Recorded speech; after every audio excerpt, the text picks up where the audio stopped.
देख रहे हैं खटपट न्यूज। ऐतिहासिक और पुरातात्विक दृष्टि से रायपुर जिले में महत्वपूर्ण है। ये जिला एक बार दक्षिणी कौशल का हिस्सा था और इसे मौर्य साम्राज्य के तहत माना जाता था। छत्तीसगढ़ के पारंपरिक किलों को लंबे समय तक नियंत्रित करने के लिए रायपुर शहर हैयाहा किंग्स की राजधानी थी। 9वीं सदी के बाद से रायपुर शहर का अस्तित्व रहा है।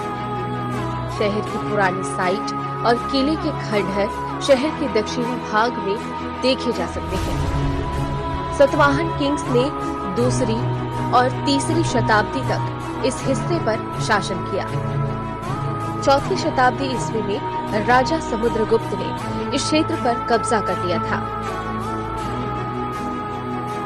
और 5वीं 6वीं सेंचुरी ईस्वी तक अपने प्रभुत्व की स्थापना की थी। जब ये हिस्सा सरबपुरी किंग्स के शासन के अधीन आया था, 5वीं शताब्दी में कुछ अवधि के लिए नाला राजाओं ने इस क्षेत्र का वर्चस्व किया।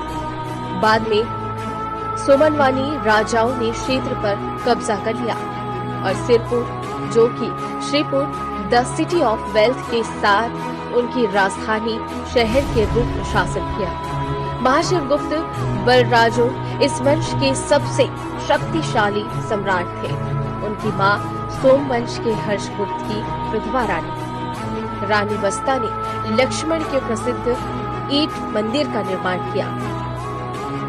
तुमान के कलचुरी राजा ने इस हिस्से को एक लंबे समय के लिए रतनपुर को राजधानी बना दिया।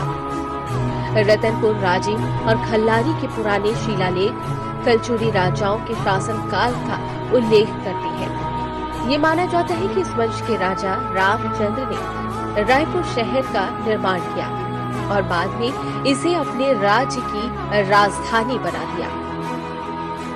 रायपुर के बारे में एक और कहानी है कि राजा रामचंद्र के पुत्र ब्रह्मदेव राय ने रायपुर की स्थापना की थी। उनकी राजधानी खलवातिका, जो कि अब खल्लारी थी।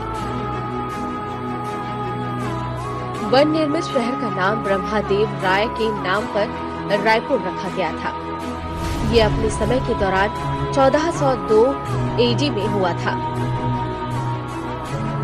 हजराज नायक हटकेश्वर महादेव का मंदिर खारून नदी के किनारे का निर्माण किया गया था।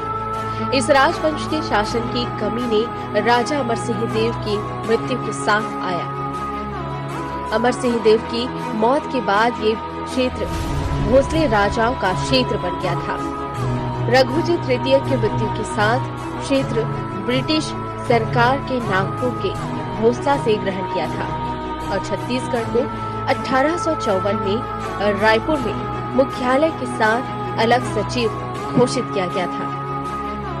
आजादी के बाद रायपुर जिले को केंद्रीय प्रांतों और बरार में शामिल किया गया था।